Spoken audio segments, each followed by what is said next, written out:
Akasvan Imphal, Wahengbam Washington na pau pajari.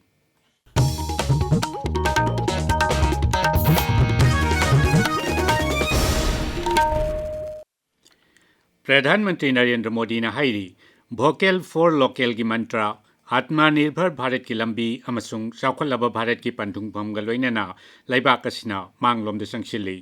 Akashvani की थोंदंग असि संदोखिबा महाक की मन की बात थोरमद श्री मोदी ने हाई हराव कुमै की मतमदा लैबाक असिगी मियामना स्वादेशी की वाखलोल काउरोइदबनी महाकना हाई खुदोल पोट खुदिंगमक लैबाक असिदा साजबा ओहेनबगा लोइनना पुंसीगी दरकार लैबा खुदिंगमक स्वादेशी ओइगदबनी श्री मोदी ने हाई हराव नुंगाइब कया की मरक्ता मियामना लू नानबा हाइबसिदसु मिदेंग चंगदबनी मरमदी तरु तनानबना हराव नुंगाइबगी चांगसु हेनगतहली प्रधानमंत्री ने हाई एक भारत श्रेष्ठ भारत की वाखलोल अमदी लैबाक की अपुनब सक्तम हाइबसी लैबाक असिबु चाउखलहनबदे यामनमक मरु ओय अमसुंग सानखोनबा हाइबसिना हिरम असिदा चौब थौदांग लौरी श्री मोदी ने श्रीनगर की दाल पाट पांगथोखिबा अहानबा खेलो इंडिया वाटर स्पोर्ट्स फेस्टिवल की मतंगदसु पनखी प्रधानमंत्री ने फेस्टिवल अदुदा सनागी तकमान फंखिबा उड़ीसा अमसुंग श्रीनगरदगी सानरोय अनीगसु वारी सानखी श्री मोदी ने हाई कुमसी की नोंजु थासिदा महौसागी ओइबा अमांगतागी थौदोक कयाना लैबाक असिबु चांगयेंग तौखी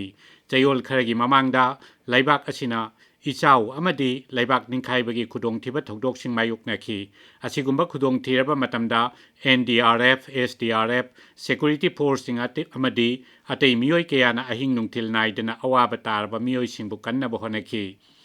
प्रतिभा सेतु कौबा UPSC की तोंगान तोंगान परीक्षा सिंगी तांकक कया मरुम लांथोकलबा अदुगा फाइनल मेरिट लिस्ट तदी यावबा ngamhौद्रबा कैंडिडेट सिंगी डाटा सिंग यावबा डिजिटल प्लेटफॉर्म की मतंगदा पल्लदुना श्री मोदी ने हाई प्लेटफॉर्म असिदगी प्राइवेट कंपनी सिंगना मचिन तुंखलकलिबा महिरोय सिंगी अकुपा वारोल सिंग खंगबगा लोइनना मखोइदा थबक पीबा ngamhallagani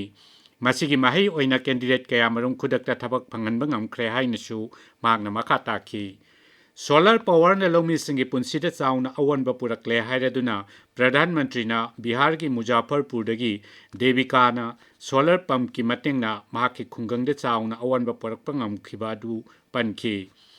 मथंग थागी 15 अमसुंग 18 पांगथोकदोरिबा इंजीनियर सिंगी नुमित अमदी विश्वकर्मा जयंती की मतंगदसु प्रधानमंत्री ना महाकी वारोलदा फोंदोखी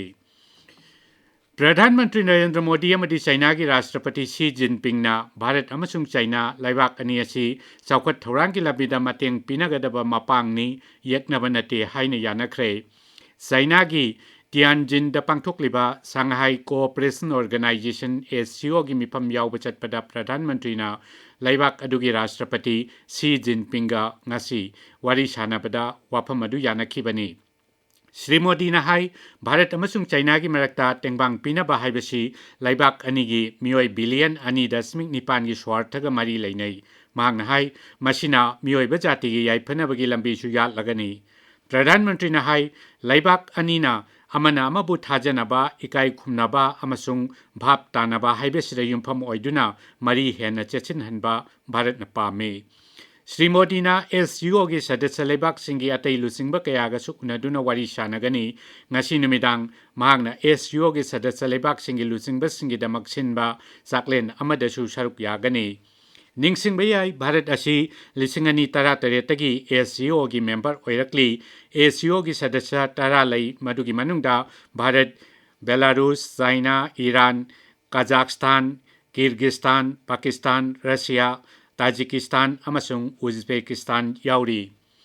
reserve bank of India RBI की गवर्नर संजय माल्होत्रा ना हाइरी अथुबा मतम की मनुंगदा भारत असि मालेम की सेल थुंगी फिबम ख्वाइदगी फबा अहुम सुबा लैबाक ओइबा ngamlagani अमसुंग मसी प्रधानमंत्री